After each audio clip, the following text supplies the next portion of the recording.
Okay, hi everybody. I'm here with Vanessa Raath, and we're talking about recruiter enablement. So, Van, welcome. Thank you for Thank you, joining Adam. me. Give us a quick introduction. Awesome. So my name's Vanessa Raath, or as Adam said, most people call me Van. I'm currently based in Johannesburg in South Africa, and I am a global talent sourcing trainer. So yeah, big fan of Adam and Hung's work. That's how I know you the most, I think. Yeah, cool. Okay, so how did you get into what you're doing? Let's just quickly talk about that because I want to just Well, like what were the steps? I, pretty much unconventional like everyone else. I actually spent 7 years living in London, and I taught in London. I was a teacher, year 7 teacher at a Church of England school there, and got my British passport, scheduled an early midlife crisis. I went to live in Thailand for a year, teaching people to scuba dive. Came back to South Africa, didn't really have a cent in my back pocket, had to move back in with my parents in my 30s, didn't go down well, and fell into recruitment because no one ever wants to be in recruitment. I went to an agency for an interview to do adult education. They said, come and be a recruiter. I said, no. After a week, I realized beggars really can't be picky about what jobs they're going to do, and fell into it. So 2 years agency, 10 years internal, head of talent acquisition, and then I've been running my own business for 5 years. So yeah, that Yeah, was the short version in a nutshell. great. What's recruiter enablement to you? Okay, so recruiter enablement is something that doesn't happen often enough. How's that for an answer? And It's a recruiter very good answer. enablement, and recruiter enablement is, again, I'm going to put another caveat to that, is something that doesn't need to cost a fortune. I found a lot of the companies that I'm training all over the world are spending a fortune on like LinkedIn recruiter licenses and fancy tools and software, which the team don't even want to use. So they're wasting a lot of money when a lot of them are approaching me saying, we just want to do your training. We just want to learn how to write Boolean. We just want to X-ray. They've paid for all of these tools, but we don't like them. We don't like the results. So recruiter enablement for me is pretty much something that has to be done in conversation with the team. Like, what are you currently using? What works for you? What isn't working? What do you want to see more of? And a lot of the time, like anything in life, is that people don't know what they don't know. And that's a massive issue within recruiter enablement, because even last night I was on a call with a client in the US and showing them something versus just someone who had spoken to them from the vendor side. It gave them a much better idea of what the vendor was trying to achieve. It's kind of like you talk about it, throw money at it, and then when no one adopts it, becomes a massive problem. Mm, yeah, I couldn't agree more. So, tell us about some of the things that you think are the most impactful when it comes to enabling recruiters to do their jobs well. I think giving them free rein to build a brand. So I mean, you know me. I'm based in South Africa. I do lots all over the world, train all over the world, speak at conferences, and I put that all down to my brand. I've just stood out online. I'm just noisy. I've got an opinion. I'm hopefully nice and kind to other people. But I find a lot of the recruiters have the attributes and the characteristics that I have, but they feel very confined by the companies that they work for, that they can't, speak freely, put themselves out there. And I think that if companies were a little bit more open-minded about this, they would be natural talent magnets and they would get more people approaching them.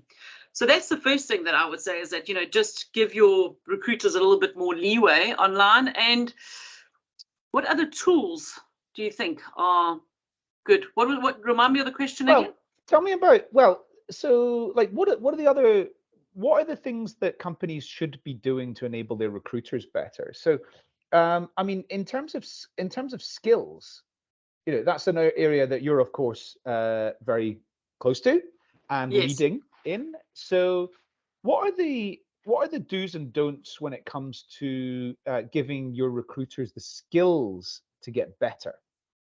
So I think that you don't have a one size fits all when it comes to doing training. Like, some people need training in different ways. Some people learn in different ways. Some people are quite Yeah. happy with online. Some people are happy with live. And also the content. Like, not everyone needs to learn about, let's say, how to use a certain technology. They're already using it every day. They're successful with it. It's a good software. Maybe they would need to learn how to use another software. So I think what happens when I see with these big corporate teams, that they say, right, everyone's going on LinkedIn recruiter training, or everyone's going on CRM training. where if you've got top users that are using it well, they're going to be bored sitting through like 2, 3, 4 hours of training.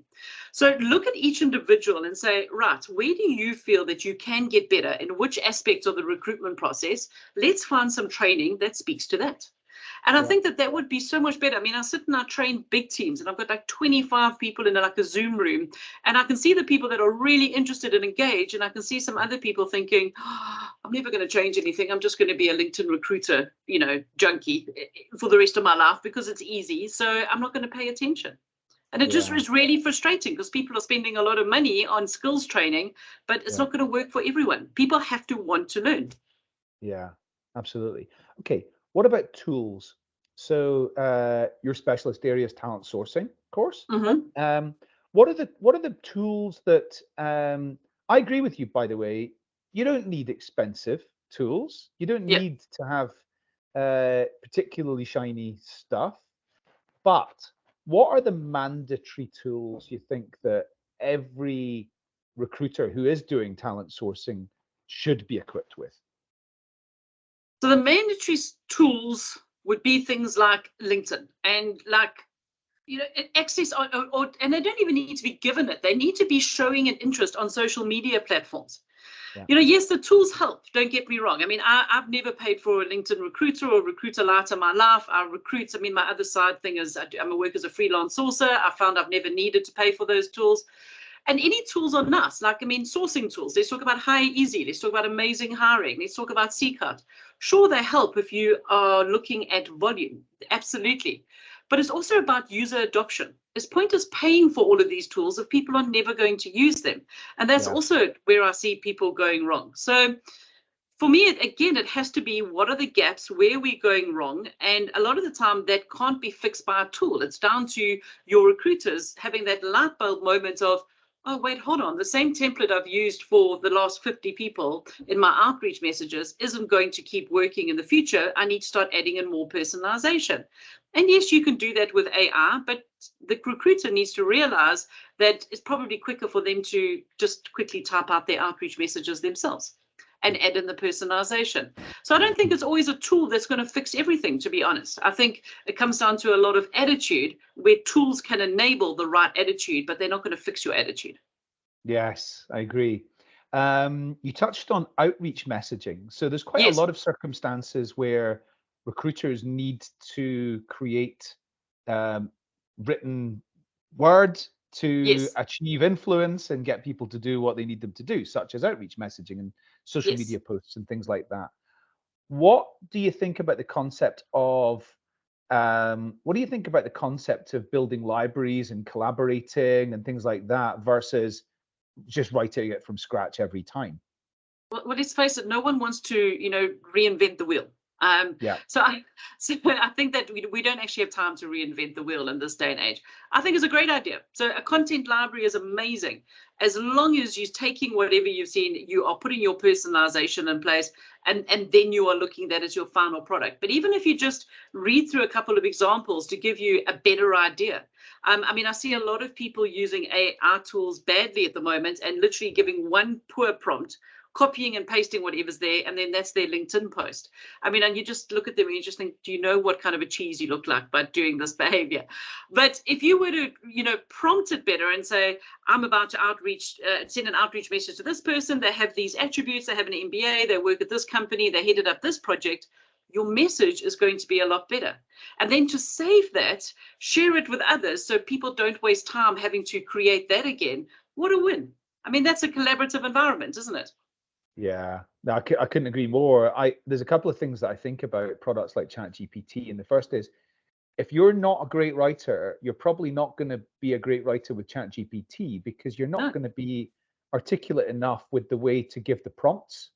Yes. So there's something in there about prompt libraries and things like that, which could Yes. be quite Yes. useful. Um, Yes.